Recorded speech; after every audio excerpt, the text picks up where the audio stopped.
பிலாப்பூர் எனும் அமைதியான கிராமம், மண் வீடு மற்றும் புல்கூரை, கடினமாக உழைக்கும் பெற்றோர் இருவரும் ராமா மற்றும் சுரேஷ் சோகமாக அமர்ந்திருக்க, மாயா தீபாவளி கனவில் மகிழ்ச்சியாக பேசுகிறாள்.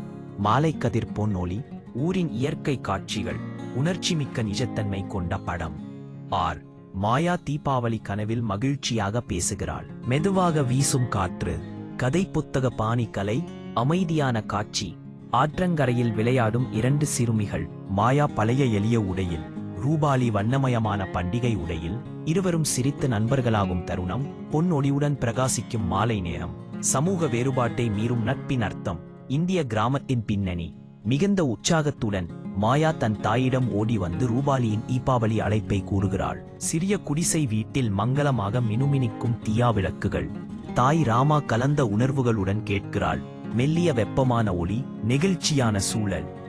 வண்ணமயமான ரங்கோலி, விளக்குகள் மற்றும் விளக்கு தூண்களால் அலங்கரிக்கப்பட்ட ரூபாலியின் பெரிய வீடு. மாயா சுத்தமான ஆனால் பழைய உடையில் வெட்கத்துடன் வருகிறாள். செல்வமும் எளிமையும் பிரதிபலிக்கும் மாறுபாடு. உணர்ச்சி மிக்க கதை புத்தக ஒளி. 9 செங்குத்து உருவாக்கம். வீட்டின் வாசலில் நின்று ரூபாலியின் தந்தை ஏழை குழந்தைகளுடன் நட்பாக இருக்கக்கூடாது. மாயா கண்களில் கண்ணீர், உள்ளே மங்கலாக ஒளிரும் விளக்குகள். உணர்ச்சி மிக்க இருண்ட பின்னணியுடன். தீபாவளி இரவு, வானம் முழுவதும் பட்டாச்சுகள் வெடிக்கும் காட்சி. ஒரு ராக்கெட் தவறி ரூபாலியின் பக்கம் பாய்கிறது. மாயா தைரியமாக ஓடி அவளை இழுத்து காப்பாற்றுகிறாள். வெடிப்பு ஒளி முழு காட்சியையும் பிரகாசமாக்குகிறது. அதிரடி மற்றும் சினிமா பாணி. ரூபாலியின் பெற்றோர் மனம் உருகி மாயாவை ஆறுதல் கூறி புதிய உடைகள் மற்றும் இனிப்புகளை அளிக்கிறார்கள். அவர்களின் முகங்களில் பாசமும் நன்றி உணர்வும் தெரிகிறது.